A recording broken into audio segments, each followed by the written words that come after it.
What's going on YouTube? Today we're going to be talking about a side hustle anybody can start, super low upfront cost, easy to get into, easy to get your feet wet. We're going to be learning together. This is my first time doing a side hustle like this, so to speak. So I'm just going to explain what I'm doing. You can follow along at home, and who knows, maybe we'll get to the top together. I'm going to put some timestamps over here if there's like anything in this process that you're more interested in, so you don't have to listen to me yap the whole entire time. Yeah, let's just get into it. First step that I did, I went and got this vinyl plotter. I picked this up from Peddler's Mall. Super cheap. They had it labeled as a image printer, is what it said on the tag. So I don't think they really knew what they had. So yeah, I believe it to be Vevor 1350. I'm pretty sure it's the same as a Saga cutter because I was able to use the same driver to run it. I couldn't find a driver for this online anywhere. I guess it came with it when it was new. But vinyl cutter, that was the first step. Next up, I needed some vinyl. I went about this two ways. One of them, I guess, is just to kind of illustrate the point, but also will still be useful for me regardless. This right here, self-adhesive vinyl. These are 1 foot by 1 foot squares. I think there's 25 sheets in here, different colors. Got that on Amazon. Couple bucks, made in China, of course. Yeah, super cheap. You can probably find this on Facebook Marketplace. I've definitely seen rolls of vinyl where, like, I don't know, somebody's mom or something got a Cricut cutter and a bunch of vinyl, you know, cut a couple t-shirts out or whatever and just decided to call it a day. Yeah, so you could probably find vinyl bundled with a cutter. You can use a vinyl like a Cricut or a Silhouette or Cameo or whatever, you know, for this. I would recommend getting one of the newer ones. From what I understand, you can feed off a roll on those. I wouldn't get one with the cut mat. That's just my opinion. Do whatever you want. Yeah, I'd say just find one that fits your budget and go with it. I'm a little bit of a special case here when it comes to the vinyl. I have these rolls right here. So I make traffic signs for a day job. These are just some old rolls that we had. I'm not even sure if I'm going to be able to use them because vinyl does have a shelf life. You might not know that. But, you know, I might not be able to even use these for what we're doing. So, I don't know. My boss was happy to get rid of them because they were taking up space. So, vinyl cutter, vinyl. Next, you're going to need something to interface your vinyl cutter with. You probably already have a computer, I would assume. In my instance, I just had a Chromebook, so not lots of options for cutting software on a Chromebook. So I found this guy on Facebook Marketplace, 30 bucks, fresh install of Windows 10. It's a HP Pavilion 23 all-in-one iMac knockoff. It'll do what I need it to do.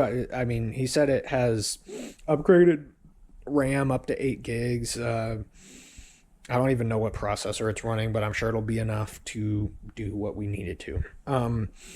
Didn't have a keyboard, so had to swoop up a couple of those.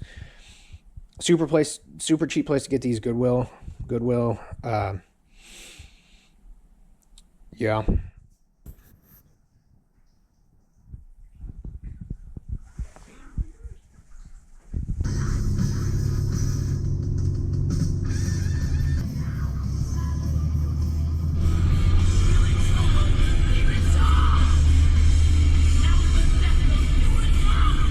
Let's see what we got, guys. Okay, we got us Insignia, $3. disgusting, filthy gamer mouse, $2.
I guess let's get some of this stuff put together. I'm going to try to clean up in my garage here because you can see that very dirty. Yeah, so let's get this cleaned up a little bit and go from there. All right, let's go hands-free here for a second. We're going to be learning together about this. So this plotter didn't come with a blade on it, so I had to order one on Amazon. Reddit said that on these Vevor plotters, you can get Roland or Graphtec blades and they will fit on it. So I guess let's see about it.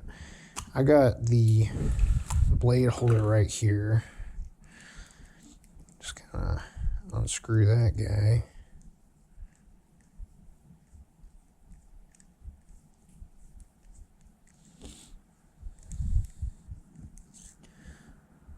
Okay, here's going to be your blades.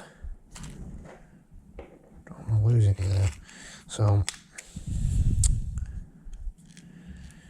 I think we're going to want to go with a 45 degree blade. I'm pretty sure that's red. At least that's what it is on Graphtec or Roland. Can you see that? Can you see how tiny? Okay, so you're going to take, yeah, that looks like a 45 right there. I don't know if you'll be able to see that guy on my little GoPro here, but so you're just going to take that blade.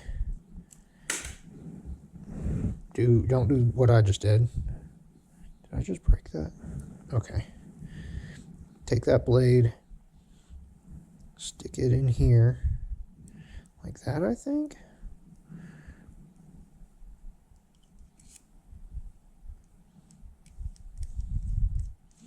I have no idea if I'm doing this right. Don't follow me, guys. I might set you up for failure. I think that's right. Right? And then the gold, like, tightens the blade itself down. Doesn't feel like, I mean, it kind of feels like it's going to come out.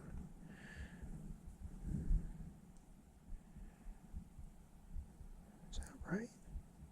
That can't be right.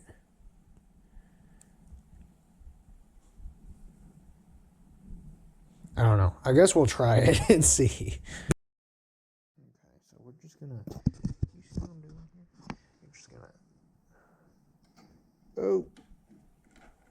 Drop it in there. Tighten that screw down. I think that's right. We'll see here in a minute. I got it in there. Let's give it a test, see how it does. Offline.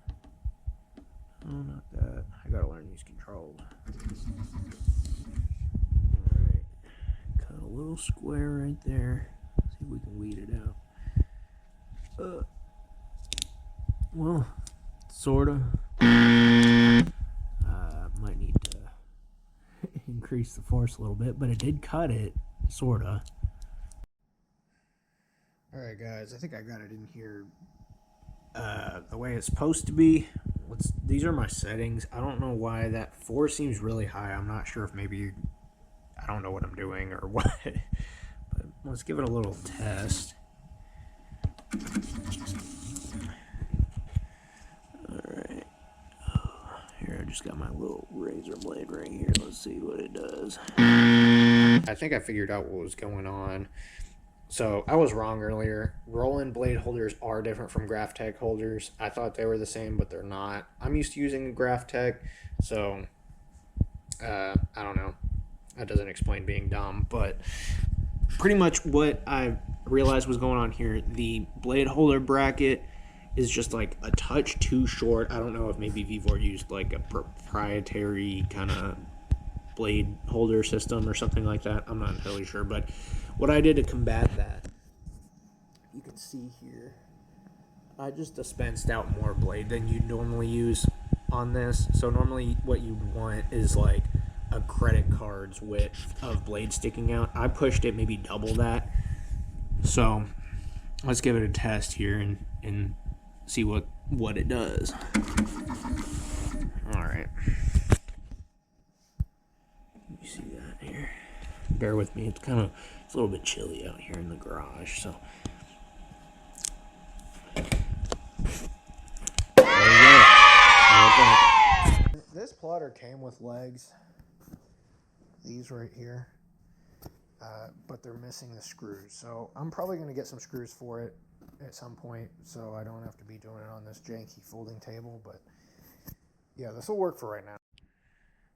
A couple additional tools that would definitely help out. I'd recommend getting some squeegees, a little hobby knife. This guy is handy too. It's for cutting the backing paper off of vinyl when you're applying it. I got all these off Amazon. It was like $4 for the group of it. Definitely, I would say you could upgrade your tools eventually, but this will get you started. I like the felt wrap too. This right here is contact paper. You can go with straight transfer paper if you want to. It's a little bit more expensive. This will be fine for most things unless it's like super tiny little intricate type stuff. And this is just like a cut mat. I got that from Hobby Lobby, just a few dollars there. So if we come over here to our fish pen and total invested chart, we got plotter, $15, computer, $30, Amazon, $30, software, we'll get to that in just a second, $30, Goodwill trip, $5. All in all, we're at $110, rounding up. Now on the software side, there's a couple of things that you should note. Some plotters, especially if you get an older one, will run on a serial connector. That guy, everybody from what I read on various forums says to get one of these. It's a triplet key span adapter. This just makes it so you can connect your plotter through serial. So you only have to download the drivers for this device. You don't have to try to find the driver for your particular plotter, which can definitely be difficult if you're not buying like one of the bigger brands like Roland or Graphtec or whatever. Like me trying to find the drivers for this were next to impossible. So I'd recommend getting one of these. I didn't put this on the list because I didn't end up needing it, and I'll explain why. The issue I was getting into with the software side of things on this plotter, I couldn't get anything to respond. So your options for like vinyl plotter software are very limited, especially if you don't want to spend a crazy amount. The industry standard is FlexiSign, and that's what I use at my day job that I was talking about. It's amazing software, but it's like astronomically expensive for your subscription, right? And they don't really sell various tiers of it. It's just kind of you buy it or you don't. One option would be Blazer Elements. Get this out of here. Blazer Elements. You can find it on various forums. It's considered abandonware. You can download it for free. I don't really know what like the legality of that is. I'm not a lawyer, but from what I understand, it does work on a lot of different plotters, and it does work with your Triplite key span adapter. That's one option. Another one, Inkscape. You can cut natively in the like regular version of Inkscape. I know that there's Ink Cut, which gives you more capabilities as far as using a plotter with it, but you can just do basic cuts with plain Inkscape. Now, the route I went, because I just could not get this thing to connect to my computer, I got shortcuts a lot. Definitely not off, any illegal site or anything like that. I was more concerned on if it would work with my plotter at all. That was the most important part, is if it would communicate with it. And so I didn't really feel comfortable buying it, but I guess I did, or will also. But yeah, this is the only way I was able to get my computer to communicate with this plotter. So those are a couple options. Definitely, if you use like a Cameo Silhouette or a Cricut, you can use the supplied software that comes with that. And I've used it before on like little rinky-dink stuff, and it's definitely more than okay for things like that. And you can also design your objects in Inkscape and import them in, and then you don't really have to worry about like the capabilities as far as like designing stuff goes. So yeah.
All right, guys, there it is.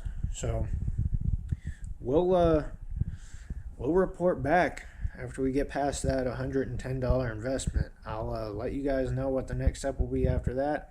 Be sure to subscribe so you don't miss it. Thanks a lot.